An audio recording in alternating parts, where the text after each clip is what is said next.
everyone who had any participation in doing it. I like to walk around while I'm talking, and a bit of advice for the current board is, obviously you did a great job this year, the past several years, with all of the adversity that we had to face. But it's really more fun sitting down here in the pits. You get to talk more, you get to see lots of more people. So it reminds me somewhat of the former chairman's dinner. Now, when I first got elected to the board, I'll talk a little more about that later. All of a sudden, you get invited to the former chairman's dinner, and you're sitting there with people who are legends, people who have buildings, companies, streets named after them, and they're all, making a big effort to travel from wherever they are to be together, to reminisce, to honor one another, to josh with one another. So you'd have Lou Rudin would be one of the 6 stops that he would make every night. He would always be there. He never stayed for dinner, but they made a point to be there. So the history of the organization comes out during those dinners, and I'd like to suggest we do a little more history of it.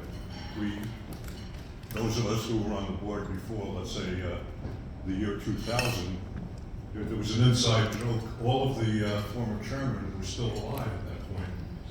So we had a joke that if you become former chairman, you'll never die. Of course, that doesn't hold true. But if there were times where people would reminisce of what went on, who were there for the organization of the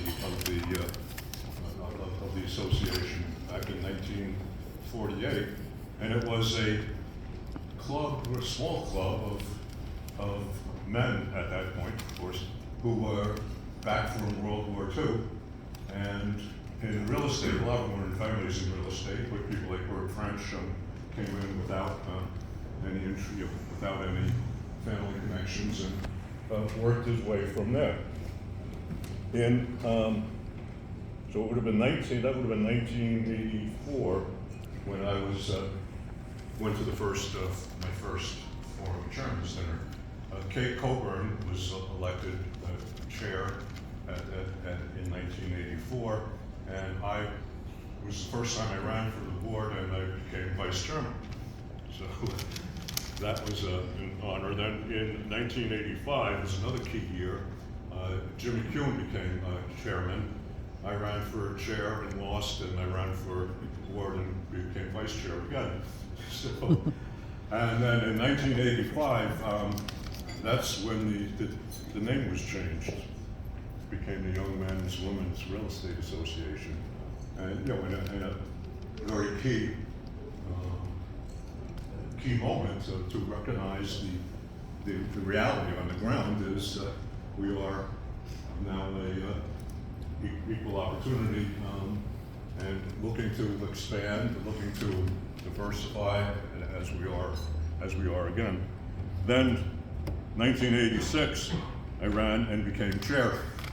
So in that effect, I'm the first former chairman of the Young Men's Women's Real Estate Association.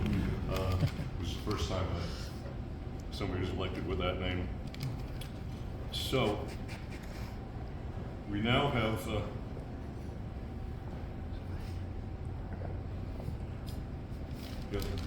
the message is that we want to keep doing what we're doing. We want to keep doing it better, and we'll soon meet the new board. We'll congratulate them.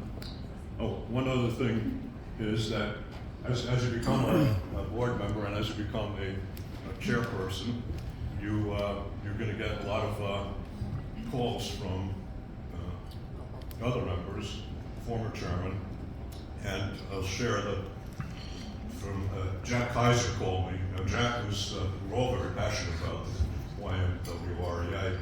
Jack is a very gifted orator besides, so he would be able to go on at the former chairman's dinner where we're supposed to talk for a minute or two. He would go on as he chose. So anyway, when the day after it was announced that I became chairman, I get a call from Jack, and the single most important advice I ever received in my life, not just for the YMRA.